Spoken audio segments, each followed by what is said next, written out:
RTV সকালের সংবাদে আপনাদের সঙ্গে আছি আমি মাহবুবা জারিন রানা। নোয়াখালীর বেগমগঞ্জে সড়ক দুর্ঘটনায় 7 জন নিহত হয়েছেন। ভোর 5:30টার দিকে উপজেলার চন্দ্রগঞ্জ এলাকায় ঢাকা থেকে লক্ষ্মীপুরগামী একটি মাইক্রোবাস খাদে পড়ে যায়।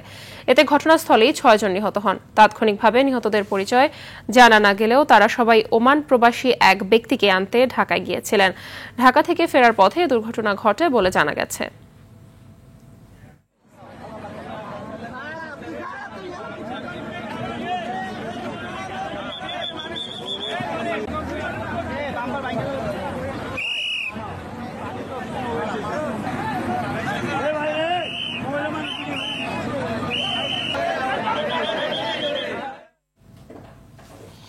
দর্শক এ বিষয়ে আরও জানাতে নোয়াখালী থেকে সরাসরি যোগ দিচ্ছেন সহকর্মী গিয়াসউদ্দিন রনি।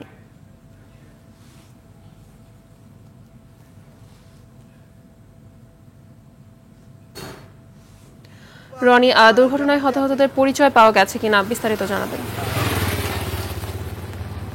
মাহবুবা ধন্যবাদ। আপনি যেমনটি জানাচ্ছিলেন, আজ ভোর 5:30টার দিকে ওমান প্রবাসী বাহারুদ্দিনকে ঢাকা থেকে নিয়ে আসার পথে তাকে বহনকারী মাইক্রোবাসটি নিয়ন্ত্রণ হারিয়ে খালে পড়ে যায়। এতে একই পরিবারের 7 জন নিহত হয়। বাহারুদ্দিনের স্ত্রী কবিতা এবং তার মেয়ে মিম ঘটনাস্থলে মারা যায়। এরপর কিন্তু স্থানীয়রা উদ্ধার কাজে অংশগ্রহণ করে, এরপর ফায়ার সার্ভিসের লোকজন অংশগ্রহণ করে।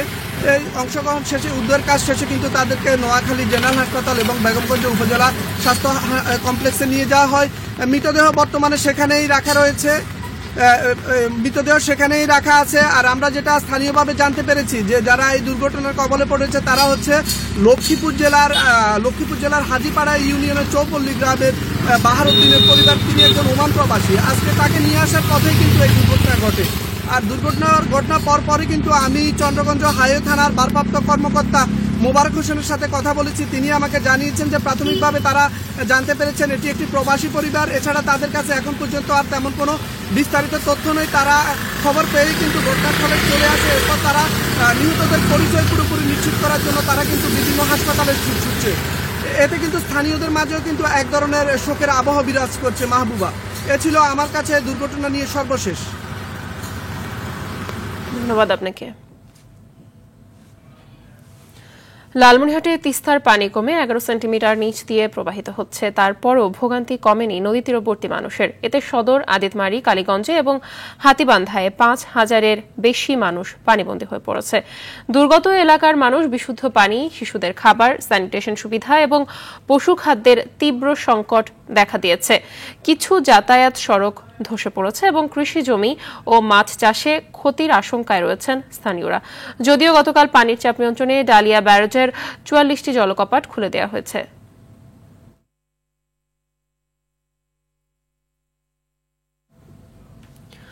দর্শকের বিষয়ে আরো জানাতে লালমনিরহাট থেকে সরাসরি যোগ দিচ্ছেন সহকর্মী মিজানুর রহমান মিজান। মিজান, বন্যায় দুর্গত এলাকার মানুষকে ত্রাণ সহায়তা দেয়া হয়েছে কি নাকি তথ্য আছে আপনার কাছে, বিস্তারিত জানাবেন। মাহবুবা, আপনি যেমনটি জানাচ্ছিলেন যে তিস্তার পানি মানুষের দুর্ভোগের কথা এবং ত্রাণ সহায়তা পেয়েছেন কিনা। তিস্তাপাড়ের মানুষ আসলে প্রতি বছরেই কিন্তু এই তিস্তাপাড়ের যখন পৌঁছানের ঢল নেমে আসে তখনই কিন্তু এখানকার মানুষের ব্যাপক দুর্ভোগের সৃষ্টি হয়। পাশাপাশি এই জলাবদ্ধতার সৃষ্টি হয়। জলাবদ্ধতার সৃষ্টি হওয়ার কারণে কিন্তু তিস্তাপাড়ের আশেপাশের যে মানুষ আছে, তিস্তা তীরবর্তী মানুষ, সেখানকার মানুষের কিন্তু ব্যাপক দুর্ভোগ সৃষ্টি হয়। আমরা যদি ত্রাণ সহায়তার কথা জানাই তাহলে জেলা প্রশাসকের সঙ্গে আমরা কথা বলেছি বা ত্রাণ কর্মকর্তার সঙ্গে কথা বলেছি। তারা জানিয়েছেন যে 200 মেট্রিক টন চাল কিন্তু এই 5টি উপজেলায় বরাদ্দ দেওয়া হয়েছে, 40 মেট্রিক টন করে ভাগ করে দেওয়া হয়েছে। প্রথম দফায় যে বন্যা হয়েছিল সেই বন্যায় কিন্তু যারা বন্যায় ক্ষতিগ্রস্ত হয়েছে এবং যাদের এক কথায় ত্রাণ সহযোগিতার যোগ্য তাদেরকে কিন্তু তারা উপজেলার মাধ্যমে কিন্তু ত্রাণ সহায়তা করেছেন। দ্বিতীয় দফার বন্যায় তারা কিন্তু হাতীবান্ধায় আমরা কথা বলেছি ত্রাণ কর্মকর্তার সঙ্গে। তিনি জানিয়েছেন যে হাতীবান্ধায় ত্রাণ সহায়তা করা হয়েছে এবং ধাপে ধাপে পর্যায়ক্রমে যে যারা বন্যায় ক্ষতিগ্রস্ত হয়েছেন তাদেরকে কিন্তু ত্রাণ দেওয়া হবে। এই মুহূর্তে আমি যে জায়গাটিতে আছি এটি হচ্ছে লালমনিরহাট সদর উপজেলার কুনিয়াগাছ ইউনিয়নের মাস্টারপাড়া এলাকায় কিন্তু এখানকার মানুষের সঙ্গে সকালে এসে কথা বলেছি। তারা আমাদেরকে জানিয়েছেন যে তাদের আজকে কিন্তু পানি একটু হালকা বৃদ্ধি পাচ্ছে। পাশাপাশি এখানকার যে আমন ধানের যে ধান ক্ষেতগুলো আছে সেই ধান ক্ষেতগুলো কিন্তু জলাবদ্ধতার কারণে তলিয়ে গেছে এবং তলিয়ে গিয়ে ধান ক্ষেত নষ্ট হয়ে যাচ্ছে। তো জেলা প্রশাসকের পক্ষ থেকে যে পরিমাণ ত্রাণ দিচ্ছে এটি কিন্তু ভোগান্তিতে যারা আছে তাদের জন্য এটি অপ্রতুল। তবে আমরা যতটুকু দেখেছি যে জামায়াতে ইসলামের পক্ষ থেকে শুকনো খাবার বিতরণ করা হয়েছে, এনসিপির পক্ষ থেকে শুকনো খাবার বিতরণ করা হয়েছে। যে খাবারগুলো বিতরণ করা হয়েছে তিস্তা তীরবর্তী যারা দুর্ভোগে আছেন এই খাবারগুলো কিন্তু অপ্রতুল, এগুলো দিয়ে কিন্তু সবাইকে আসলে থামানো সম্ভব নয়। এখানকার মানুষ এখন পর্যন্ত এক প্যাকেটও শুকনো খাবার পায়নি। এখানকার মানুষ পানিবন্দী আছে। তিস্তার কালমাটি এলাকার যে মাস্টারপাড়া এলাকার মানুষ তাদের সঙ্গে আমরা কথা বলেছি। আজকে সকাল থেকে পানি বৃদ্ধি পাচ্ছে এবং রাস্তায় আমি যে রাস্তায় দাঁড়িয়ে আছি সেদিক দিয়ে কিন্তু মানুষ খালি পায়ে কিন্তু হাঁটছেন এবং পানি একটু একটু করে বৃদ্ধি পাচ্ছে। আমরা ডালিয়া ব্যারেজ পয়েন্টের আজকে সর্বশেষ আপডেট অনুযায়ী জানতে পেরেছি এখানে কিন্তু 11 সেন্টিমিটার নিচ দিয়ে তিস্তার পানি প্রবাহিত হচ্ছে। তিস্তার পানি 11 সেন্টিমিটার নিচ দিয়ে প্রবাহিত হলে কিন্তু এখানে ধীরে ধীরে পানি বাড়তেছে এবং এখানকার মানুষের দুর্ভোগ বেড়েই চলছে। তো মাহবুবা, এই ছিল আমার কাছে তিস্তাপাড়ের ভোগান্তির সর্বশেষ খবর। ধন্যবাদ আপনাকে। জুলাই গণঅভ্যুত্থানের প্রথম শহীদ রংপুরের বেগম রোকেয়া বিশ্ববিদ্যালয়ের শিক্ষার্থী আবু সাইদ হত্যায় সংগঠিত মানবতাবিরোধী অপরাধের মামলায় অভিযোগ গঠনের বিষয়ে আদেশ হতে পারে আজ। গেল বুধবার বিচারপতি নজরুল ইসলাম চৌধুরী নেতৃত্বাধীন 3 সদস্যের আন্তর্জাতিক অপরাধ ট্রাইব্যুনাল 2 দিন ধার্য করেন। এ মামলার 30 আসামির মধ্যে 6 জন গ্রেপ্তার, বাকি 24 আসামি পলাতক। এদিকে জুলাই আগস্টের মানবতাবিরোধী অপরাধের আরেক মামলায় সাবেক প্রধানমন্ত্রী শেখ হাসিনা ও আসাদুজ্জামান কামালের বিরুদ্ধে তৃতীয় দিনের সাক্ষ্য গ্রহণ আজ। এর আগে রবি ও সোমবার ট্রাইব্যুনাল 1-এ বিচারপতি গোলাম মুর্তজা মজুমদারের নেতৃত্বাধীন 3 সদস্যের ট্রাইব্যুনালে হয় প্রথম ও দ্বিতীয় দিনের সাক্ষ্য গ্রহণ। শেখ হাসিনা ও কামাল ছাড়াও এ মামলার আরেক আসামি সাবেক আইজিপি চৌধুরী আব্দুল্লাহ আল মামুন এখন রাজসাক্ষী। জুলাই আন্দোলনে স্বৈরাচার হাসিনার বৈষম্য, দুর্নীতি আর গুম খুনের বিরুদ্ধে প্রতিবাদ করতে রাজপথে নেমে শহীদ হন বাগেরহাটের চিতলমারী উপজেলার জসিম ফকির। বছর ঘুরে আসলেও তাকে হারানোর শোক এখনও কাটিয়ে উঠতে পারেনি পরিবার। উপার্জনক্ষম ব্যক্তির মৃত্যুতে অসহায় হয়ে পড়েছেন তারা। বাগেরহাট থেকে শামসুর রহমানের পাঠানো তথ্যচিত্রে আরও জানাচ্ছেন আব্দুল হামিদ। গাজীপুরের শফিপুরে স্ত্রী, এক কন্যা ও 2 ভাইকে নিয়ে ভালোই কাটছিল জসিম ফকিরের দিন।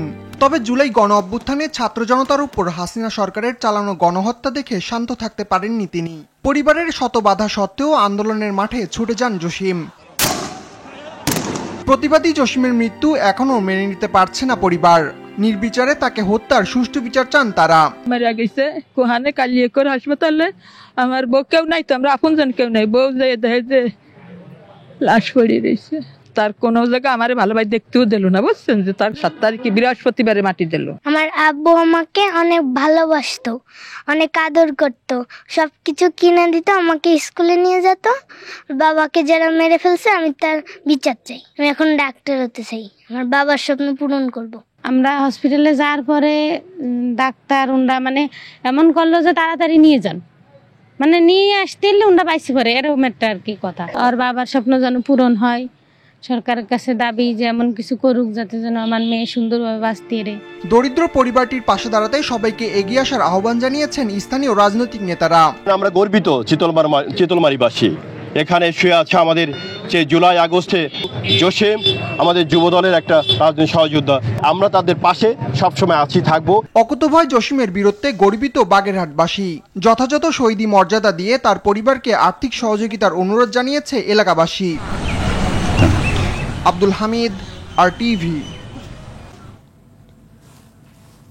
উন্নয়নশীল দেশের কাতারে যাওয়ার পর মূল ওষুধ কোম্পানির অনুমতি না পেলে বা সংশ্লিষ্ট ওষুধের রেজিস্ট্রেশন করা না থাকলে ওষুধ খাত চ্যালেঞ্জে পড়বে মনে করেন শিল্প উদ্যোক্তারা। এসব চ্যালেঞ্জ মোকাবেলায় অন্তত 3 বছর মেয়াদী বিশেষ কর্মসূচি নেয়ার দাবি ওষুধ শিল্প মালিকদের। পাশাপাশি শুল্ক ও অশুল্ক বাধা দূর করারও দাবি তাদের। আরও জানাচ্ছেন তৌহিদুর রহমান। দেশের চাহিদার 98% ওষুধ দেশেই উৎপাদিত হচ্ছে। সবচেয়ে গৌরবের যে বাংলাদেশে উৎপাদিত প্রায় সব ওষুধই রপ্তানি হচ্ছে। এমনকি গেল অর্থ বছরে ওষুধ রপ্তানি করে $2.13 বিলিয়ন আয় করে বাংলাদেশ, যা আগের অর্থ বছরের তুলনায় অন্তত 4% বেশি। কিন্তু বাংলাদেশ এলডিসি গ্রাজুয়েশন বা মধ্যম আয়ের দেশের কাতারে গেলে চ্যালেঞ্জে পড়বে দেশের অত্যন্ত সম্ভাবনাময় খাতটি। কারণ এতদিন নিম্ন আয়ের দেশ হিসেবে বাংলাদেশ বিভিন্ন দেশের উদ্ভাবিত ওষুধের আদলে নিজেরাই তৈরি করার সুযোগ পেত, কিন্তু মধ্যম আয়ের দেশের কাতারে গেলে সুযোগ সীমিত হয়ে আসবে। অধিক পরিমাণে প্যাটেন্ট প্রোডাক্ট সহ গুরুত্বপূর্ণ প্রোডাক্টের রেজিস্ট্রেশন প্রক্রিয়া দ্রুত করে এই সমস্ত পণ্যগুলো আমাদের উৎপাদনের সক্ষমতা তৈরি করার জন্য সরকারকে সাথে থেকে কাজ করতে হবে।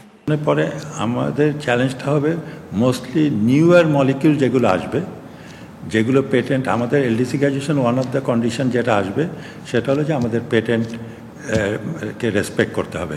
The patent that has been already given in recent time, সেটা ডিউরেশনের পিরিয়ডে আমরা ওই জেনেরিকগুলো করাটা ডিফিকাল্ট হবে। তবে বর্তমানে উৎপাদিত পণ্যের রেজিস্ট্রেশন থাকলে বিশেষ সুবিধা অব্যাহত থাকবে বলে আশা করেন উদ্যোক্তারা। এক্ষেত্রে সরকারের সহায়তার দাবি জানান তারা। অগ্রাধিকার খাতগুলোকে চিহ্নিত করে সরকারের যা যা সহযোগিতা দেওয়া দরকার আগামী 3 বছরের একটা কর্মসূচি নিতে পারে, যে 3 বছরের মধ্যে আমরা R&Dতে এই ইন্ডাস্ট্রিকে আমরা এই ধরনের সহযোগিতা দেব। যে নিউয়ার প্রোডাক্ট যেগুলো ইন্ট্রোডিউসড হবে সেগুলো এই যারা ইন্ট্রোডিউস করবে তাদের একটা এখতিয়ার থাকবে আমাদের দেশের অথবা যে কোনো দেশে তারা সেল করবে কি করবে না। এখন যদি ওই প্রোডাক্টগুলো ন্যাশনাল রিকোয়ারমেন্ট হয় অথচ ওরা দিচ্ছে না আমাদের, তখন কিন্তু আমরা উৎপাদন করে নিজেরাও তৈরি করতে পারবো। সবকিছু ঠিক থাকলে 2026 সালের নভেম্বরে এলডিসি থেকে উত্তরণ সম্ভব হবে বলে আশা করা হচ্ছে। সেটা তারা সুন্দরভাবে মেনটেন করতে পারতেছে। তৌহিদুর রহমান, RTV, ঢাকা। আজ 22 শ্রাবণ। শ্রাবণের ঘন কালো বৈশধারার মতো বাঙালির মনেও সেদিন ঝরেছিল বিষাদের বৃষ্টি।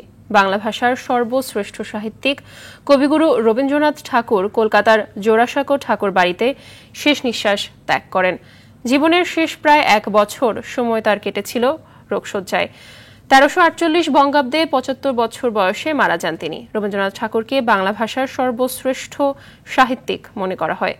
রবীন্দ্রনাথকে গুরুদেব, কবিগুরু ও বিশ্বকবি অভিধায় ভূষিত করা হয়। 1913 সালে গীতাঞ্জলি কাব্যগ্রন্থের ইংরেজি অনুবাদের জন্য তিনি এশীয়দের মধ্যে সাহিত্যে প্রথম নোবেল পুরস্কার লাভ করেন। 1915 সালে ব্রিটিশ সরকারের নাইট উপাধি লাভ করেন। চলতি অর্থবছরের প্রথম মাসেই প্রায় 247 কোটি 79 লাখ ডলারের রেমিটেন্স পাঠিয়েছেন প্রবাসীরা। বাংলাদেশি মুদ্রায় এর পরিমাণ প্রায় 30,239 কোটি টাকা। বাংলাদেশ ব্যাংকের হালনাগাদ প্রতিবেদনে এই তথ্য উঠে এসেছে। কেন্দ্রীয় ব্যাংকের তথ্য বলছে, গত বছরের একই সময়ে রেমিটেন্স আসে 191 কোটি 38 লাখ ডলার। সে হিসাবে গত বছরের একই সময়ের তুলনায় 56 কোটি 41 লাখ ডলার বা প্রায় 6,882 কোটি টাকা বেশি এসেছে। এ সময় রাষ্ট্র মালিকানাধীন ব্যাংকের মাধ্যমে এসেছে 54 কোটি 76 লাখ 30 হাজার ডলারের রেমিটেন্স, আর অন্যান্য মাধ্যমে এসেছে আরও প্রায় 26 লাখ ডলারের রেমিটেন্স। এটি একক মাস হিসেবে তৃতীয় সর্বোচ্চ রেমিটেন্স। রেমিটেন্স প্রবাহ এভাবে অব্যাহত থাকলে দেশীয় অর্থনীতিতে সুবাতাস বইবে বলে প্রত্যাশা অর্থনীতিবিদদের।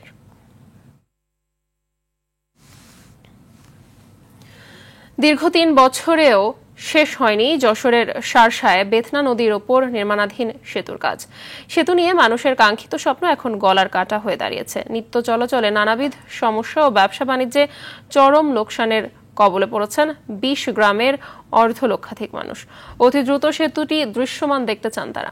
2023 সালের 3রা জুলাই এটির নির্মাণ কাজ শেষ হওয়ার কথা থাকলেও কাজ শেষ করতে পারেনি ঠিকাদার প্রতিষ্ঠানটি। বেনাপোল সংবাদদাতার পাঠানো তথ্যচিত্রে আরও জানাচ্ছেন আবরার মাহি। 2022 সালের 9 জানুয়ারি 7,16,54,000 টাকা ব্যয় শার্শায় কাজিরবের গ্রামে বেতনা নদীর ওপর 60 মিটার দৈর্ঘ্যের সেতুর নির্মাণ কাজ শুরু হয়।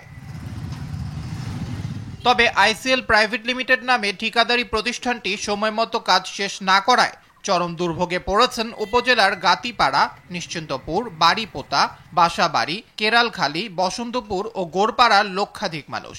এই ব্রিজটার মাধ্যমে অন্তত 20টা গ্রামের লোক যা আশা করে, কিন্তু আজকে 3 বছর যাবত এই ব্রিজটি অবহেলিত অবস্থায় পড়ে আছে। ওখানে যারা ব্যবসায়ী আছে, যারা স্কুলে লেখাপড়া করে, প্রত্যেকেরই যাতায়াতের খুবই সমস্যা হচ্ছে। সংসার সবকিছু আমরা চালাই, ভ্যান চালাইয়ে আমরা এই ভ্যান চালাতে পারছি না এই ব্রিজের জন্য। আর বৃষ্টি হলে যাতায়াত করা যাচ্ছে না। ব্রিজটার কাজটা খুব তাড়াতাড়ি চলমান করলে আমাদের খুব উপকার হতো। আমরা স্কুলে চলাচল করতে পারি না, আমাদের আসা যাওয়া জিনিস খুব সমস্যা। এই ব্রিজটা যাতে দ্রুত ঠিক হয়ে যায়, মেরামত হয়ে যায়, এর জন্যই মনে করেন এই 20-30টা গ্রাম সবার জন্যই ভালো। হাইকোর্টের মামলা সমাধান না হওয়া পর্যন্ত বাকি কাজ শেষ করা সম্ভব হচ্ছে না বলে জানান এ কর্মকর্তা। সেতুটি 80% কাজ শেষ হলে পরবর্তীতে ভৈরবনগর সংস্কার কমিটি হাইকোর্টে একটি রিট মামলা দায়ের করেন। হাইকোর্টে সেতুর কাজ বন্ধ করার নির্দেশ দেন। হাইকোর্ট মামলা সমাধান না হওয়া পর্যন্ত সেতুর কাজটি করা সম্ভব হচ্ছে না। সেতুর অবশিষ্ট কাজ অতি দ্রুত শেষ করবে কর্তৃপক্ষ, এমনটাই প্রত্যাশা এলাকাবাসীর। আবরার মাহি, RTV। চিকিৎসক সংকটে নীলফামারীর জলঢাকা উপজেলার স্বাস্থ্য কমপ্লেক্স যেন নিজেই রোগীতে পরিণত হয়েছে। মাত্র একজন চিকিৎসক দিয়ে চলে চিকিৎসা সেবা। এছাড়া রয়েছে শয্যা ও ওষুধের সংকটও। এতে কাঙ্ক্ষিত সেবা বঞ্চিত হচ্ছেন স্থানীয়রা। রোগীর চাপ সামলাতে হিমশিম অবস্থা কর্মরতদের। নীলফামারীর প্রতিনিধি হাসান রাবি প্রধানের রিপোর্ট, জানাচ্ছেন লামিয়া তানজিন মাহমুদ। লম্বা লাইনে দীর্ঘ অপেক্ষা, মৌসুমি কিংবা জটিল রোগ, নীলফামারী জলঢাকা উপজেলা স্বাস্থ্য কমপ্লেক্সের রোজকার দৃশ্য এটাই। তবে দীর্ঘ সময় নিয়ে টিকিট কাটার পর রোগী জানতে পারেন হাসপাতালে নেই বিশেষজ্ঞ চিকিৎসক। তবুও মন্দের ভালো, ডিপ্লোমা পাশ করা বেসরকারি ডাক্তারের ব্যবস্থাপত্র নিয়ে বাড়ি ফিরতে হয় এসব মানুষকে। বাধ্য হয়ে কেউ যাচ্ছেন বেসরকারি হাসপাতালে। ভোগান্তি যেন নিয়তি চিকিৎসা নিতে আসা এসব মানুষের। শিশু ডাক্তার দেখার জন্য শিশু ডাক্তার মেডিকেলে নাই, এই যে ভিড় জমাচ্ছে, এখন মনে করো যে কোনখানে যাবো কোনখানে না যাবো, এটা আমি শিশু ডাক্তার খুঁজে পাচ্ছি না। জলঢাকাবাসী হিসাবে অতি দ্রুত এখানে চিকিৎসক আসুক এবং স্বাস্থ্যসেবা নিশ্চিত হোক। ভেতরের রোগীর অবস্থা আরও শোচনীয়। প্রতিদিন মাত্র একবার রাউন্ড দিতে আসেন একজন চিকিৎসক। ডাক্তার নাই, এই কারণে আমরা চিকিৎসা দিচ্ছি। এখন রোগী তো প্রচুর, আর এগুলা তো আমাদের দেখতে হবে, না হলে তো হসপিটালে বিশৃঙ্খলা সৃষ্টি হবে। একজন অ্যাসিস্ট্যান্ট থাকার কথা, একজন মেডিকেল অফিসার থাকার কথা, ওনারা না থাকার কারণে আমরা এখন এই রেজিস্ট্রেশনটা করতেছি। শুধু জলঢাকা উপজেলা হাসপাতাল নয়, এমন দশা জেলার অন্য 4 উপজেলা হাসপাতালেরও। চিকিৎসক না থাকায় সেবা দিতে হিমশিম খেতে হচ্ছে বলে জানালেন উপজেলা স্বাস্থ্য ও পরিবার পরিকল্পনা কর্মকর্তা। থাকার কথা 33 জন, বর্তমানে ইউএসএফপি এবং কনসালটেন্ট সহকারে আমরা আছি মাত্র 5 জন। এই এলাকার মানুষের প্রাথমিক স্বাস্থ্যসেবা নিশ্চিত করতে চান তাহলে অতি সত্বর চিকিৎসক এবং অন্যান্য জনবল পদায়ন খুবই জরুরি হয়ে গেছে। এদিকে স্বাস্থ্যসেবার মান বাড়াতে অতি সত্বর চিকিৎসক পদায়নে পদক্ষেপ নেওয়া হবে বলে জানান জেলা প্রশাসক। আর আপনি যে চিত্রটা দিলেন সেটা সত্যি, এটা মানে আমাদের জন্য অ্যালার্মিং যে এভাবে ডাক্তার ছাড়া তো চলবে না। যতটুকু সম্ভব পদায়ন দেয় এবং যাদের পদায়ন করে তারা যাতে নির্দিষ্ট সময় মানে সময়টুকু আমাদের সেবাটুকু দেয়। বিশেষজ্ঞ সহ গুরুত্বপূর্ণ চিকিৎসকের শূন্য পদগুলো দ্রুত পূরণ করে স্বাস্থ্যসেবার মান উন্নয়নে নজর দেবে সংশ্লিষ্ট মন্ত্রণালয়, এমন প্রত্যাশা জেলাবাসীর। লামিয়া তানজিন মাহমুদ, RTV। জীবনে কঠিন বাস্তবতার সামনে হেরে যাচ্ছে পিরোজপুরের তাসনিমুল ইসলাম সাকিনের অধরা স্বপ্ন।